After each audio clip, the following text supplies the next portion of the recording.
Wyt ti wedi gweld yr aderyn yma?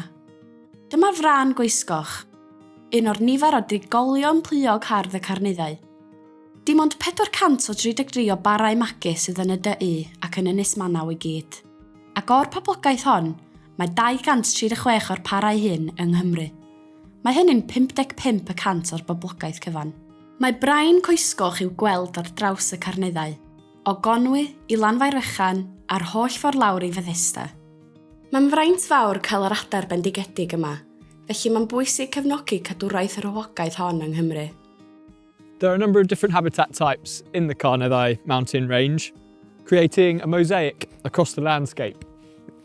You will usually see choughs foraging on short grazed grassland and heath. Here, they're searching for soil, ground and dung-dwelling invertebrates. In some areas, these habitat types are becoming dominated by gorse, as you can see here, and also bracken. By knowing where the choughs are foraging in the Carniddau mountain range, we can work hard to maintain these patches of grassland and heath and ensure that they continue to provide foraging opportunities for the choughs across the landscape. I fonitro a chyfnodi holl weithgaredd y frân goesgoch yn y Carniddau, rydym ni angen help. Felly, rydym ni'n annog gwirfoddolwyr i gofnodi pob brân goesgoch maen nhw'n ei gweld, mwyn cael gwell dealltwriaeth o'r cynefinoedd maen nhw'n ei defnyddio. Be ddylech chi ei gefnodi? Ai aderyn ar ben ei hun, neu par o adar, ai hiaid sydd yna?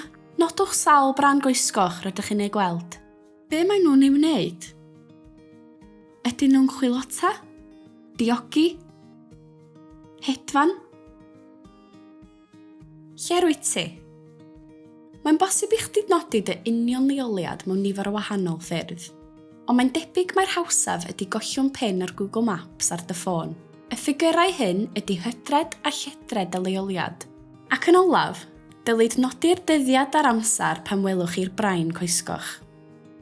If you're out looking for choughs and you've got a pair of binoculars, a scope or a decent lens on your camera, you might see that the choughs are wearing colourings. These colourings have been put on by Adrian Stratford and Tony Cross as part of a long-term study over the last 30 years. You'll find each chough is wearing 1 metal ring and 3 colourings. As you can see here, Charlie has red over yellow on the right leg and yellow over metal on the left leg. It's really useful if you can report choughs wearing colourings because it gives us a unique insight into their life. For example, we can find out how far birds are travelling from their nesting sites during the breeding season, and also we can find out if individual birds are favouring patches of habitat. This is really important because if the birds are returning to the same areas, we need to ensure that that habitat is maintained for them. Felly, does dim ots ei gwylio adar ydych chi ar y pryd, neu eich bod chi allan ar grwydr, neu ddim ond yn cerdded y ci. Byddwch yn rhan o rwydraeth o frân goesgoch, a helpwch ni i ddysgu mwy am yr adar hardd hyn, a'r hyn y gallwn ei wneud i helpu dyfu ei niferoedd. Felly, os welwch chi frân goesgoch, cofnodwch y frân goesgoch. Gallwch chi bostio eich holl ddata am y brain coesgoch at frângoesgoch@gmail.com. Ac wrth rannu'ch lluniau brain coesgoch ar gyfryngau cymdeithasol, cofiwch defnyddio hashnod y rhwydraeth brain coesgoch.